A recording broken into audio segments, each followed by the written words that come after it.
That was a fun time. Yeah. Good times. Okay. All right. All right. Jeff, All right.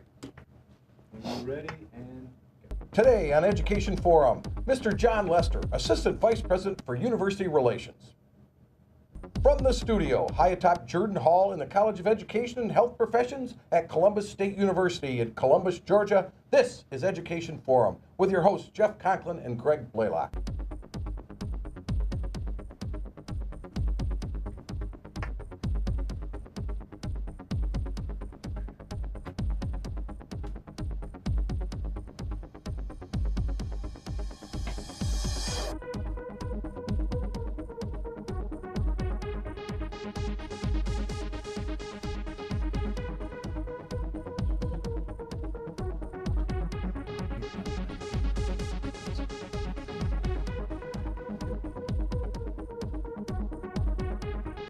Hi, welcome to Education Forum. I'm Jeff Conklin, here with my co-host, Dr. Greg Blaylock. Morning, Greg. Good morning, Jeff. And our special guest today is Mr. John Lester, who is the Assistant Vice President for University Relations. Welcome, John. Thank you. Good to be here. We're glad to have you on the show. Thanks very much. So, how long have you been at Columbus State University? I came here this summer. It will be 13 years. Okay, Yeah. okay. And where are you from?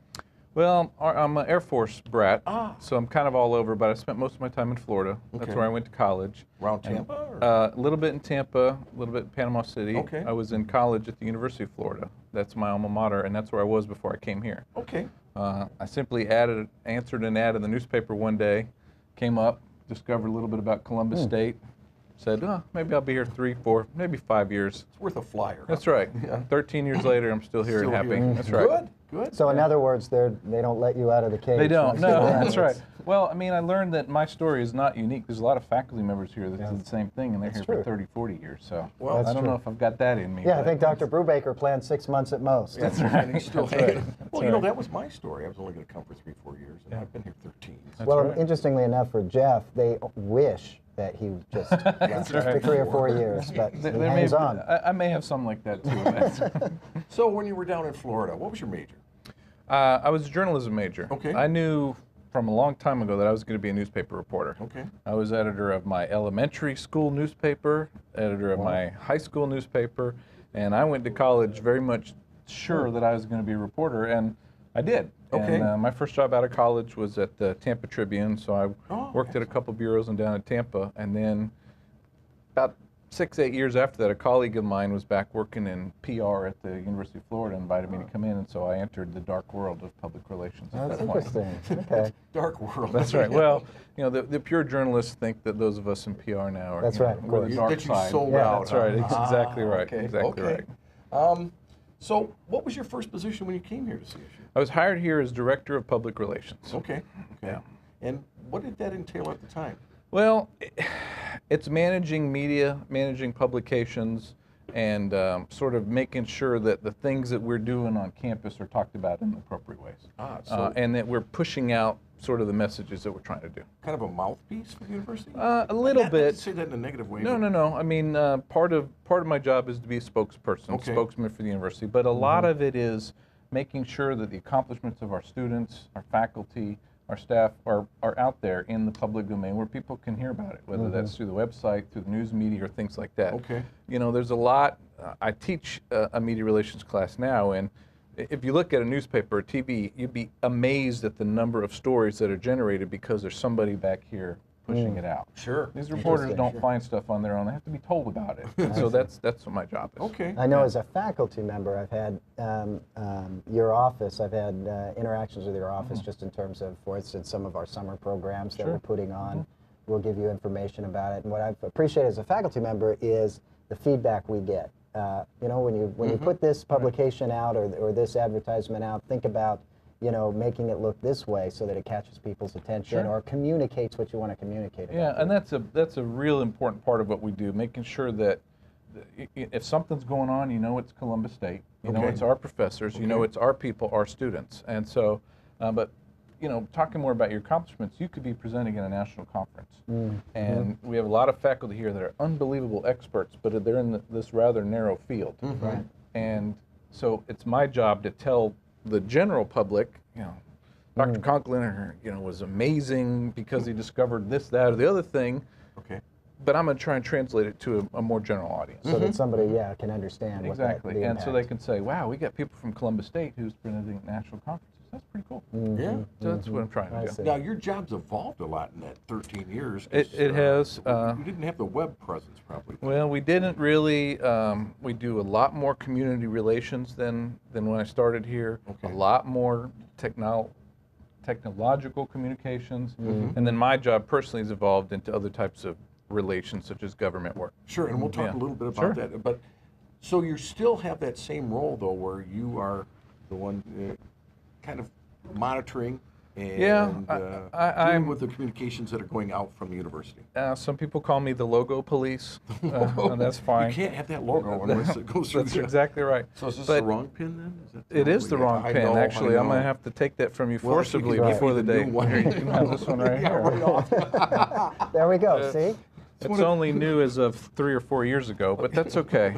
But this is part of It's part of your job. that's part of my job. Make sure we don't use this That's one. right. Oh, It's okay. part of my job is to make sure that a consistent, clear impression of the university is being made to all of our different audiences. Okay. Now, whether that's through the web, through the things that you're talking about, your flyers, through things like television stations, media relations, those kind of things. So Okay. it's our job is to make sure there's a consistent quality message about the university going out to different publics. And why is that so important? Well, for a university like ours that doesn't, in many circles, have an established reputation, we've got to take what we know we are, and that's our brand. Okay. If you look at the definition of a brand in my language, it's sort of the intersection of what people think you are and what you can actually deliver. Okay. And so that intersection there is who we are.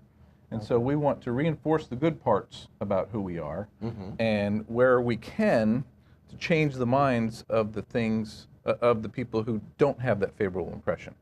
So when you ask about why is that important? Right. In this community, we rely amazing levels on our donors and our friends. Okay. Sure. I mean, Okay. our last comprehensive campaign, they raised more than $100 million for this university. Yes, I remember. Most of that money did not come from alumni, it came from community people. So your faculty development, operations, new facilities, that comes from donors. That comes from people in this community who think good of us. If we do that, taking it to another level in the state legislature, when they have funding in front of them where they could choose us or another university, I've heard about them. They have some good professors, okay? Now, let me take it to a different level. In your world, what kind of students do you want in your classrooms? Do you want students who think that they are coming to a high caliber university Absolutely. with high caliber professors, Absolutely. academically challenging, or do they want someone that would come to a university and say, Yeah, whatever. that's the local university. We're not the local See, and university yeah, anymore. that's not what we want to be. Yeah, Right. Right. We are not the local university anymore. We are a local university, but we are playing in a national realm in many areas that I think would be the envy of a lot of other places. And that's been a big shift. I've only been here at the university for 5-6 years, so my history is very short here, but I think that's a big shift for our university over the last 20 years, is transitioning from a much more local regional type university to a world-class university. And a lot of it is expectations, both of the people that I'm trying to reach, but also internally, which is another audience that's extremely critical to our success. Oh, sure. But yeah, you talk about, in this college, there's 3 federal grants that this college has received for STEM teacher preparation. Right, I mean, sure. you're talking about peers all over the world. We just won an award for international education. The other universities that got this were Ohio State and Baylor. Big names. These are So these we're are in the a good audiences company. that these are the company that we want to be in, Yeah, right? yeah. Both in terms of the faculty that we're trying to attract here, the students that we're trying to attract here, and the attention that we're trying to attract here. Well, and you've noticed with the billboards and things, and the TV ads that my first choice. We're not I couldn't get in here. So, Right. But and you're seeing that with students. They want to come here.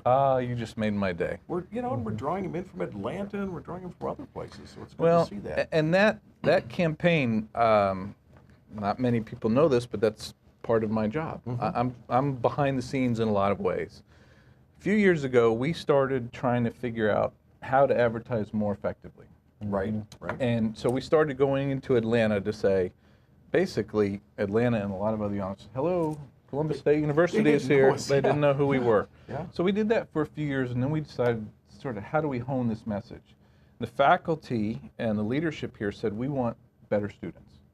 Faculty committee voted to start incrementally raising our admission standards. Yes. They said we want better students in our classrooms. So we tried to figure out how do we position our messaging to attract that audience. And my joke at the time was, I can't put up a billboard that says, only smart kids read this.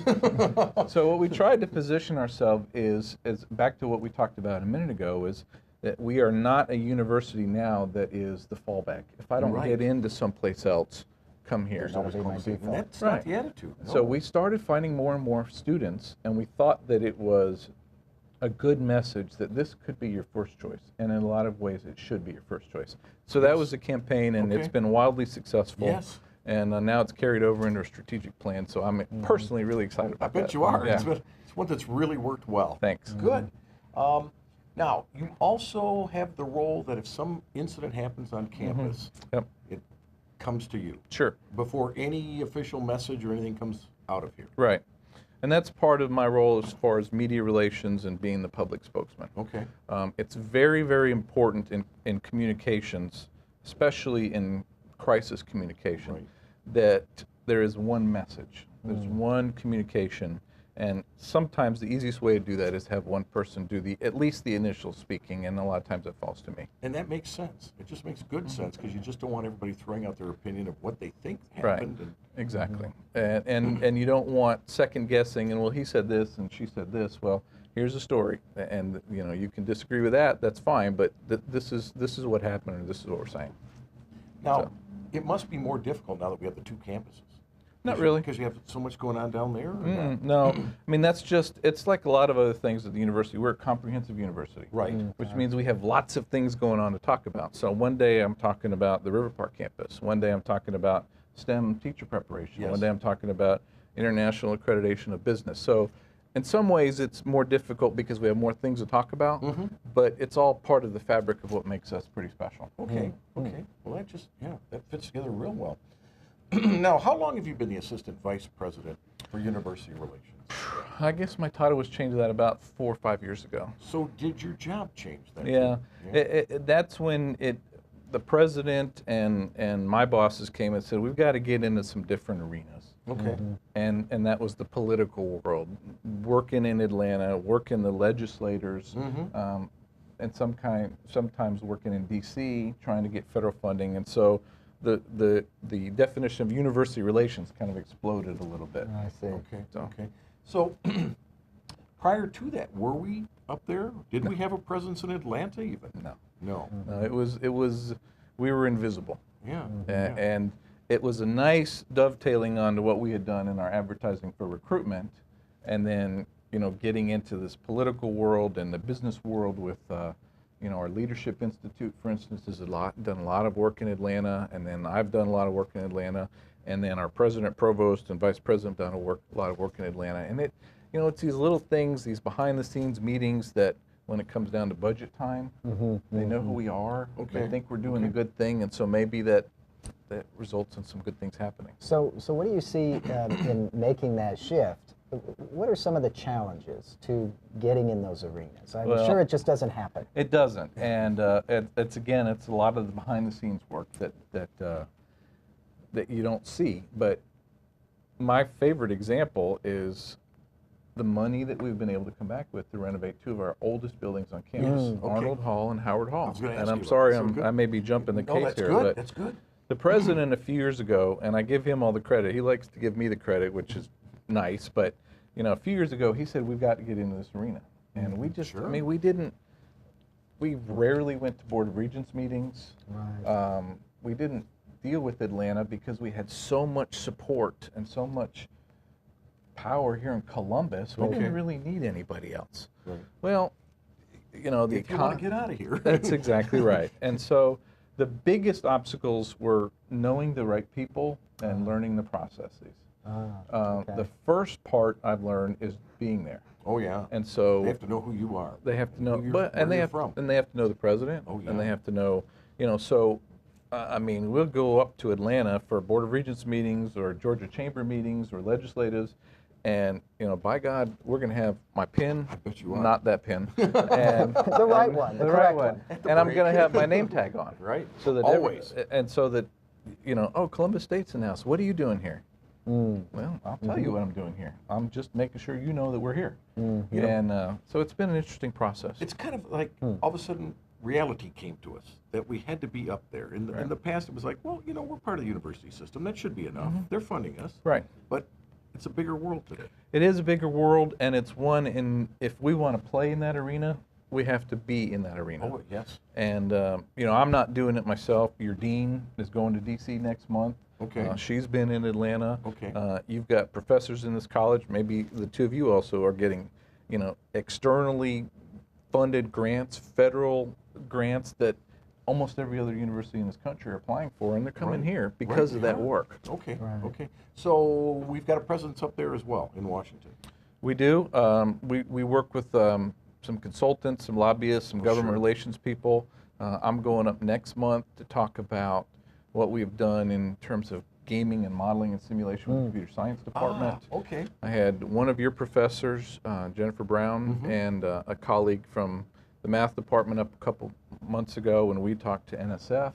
We talked to the Department of Education about what we're doing in STEM teacher education and what we're doing with UTeach and what she is doing with looking at data to analyze retention and those kind of Right, strategies. right. The provost has gone up there. So it's, you know, it's a process. Yeah, it is. It's a process. It sounds like it's been a good process. Well, especially on the state level, we can see some success from that. Sure. Sure. And well, look at the federal you've been talking about. So Yeah, the same way. we're working it. Good. Yeah. Good. Well, I think this is a good place to take a break.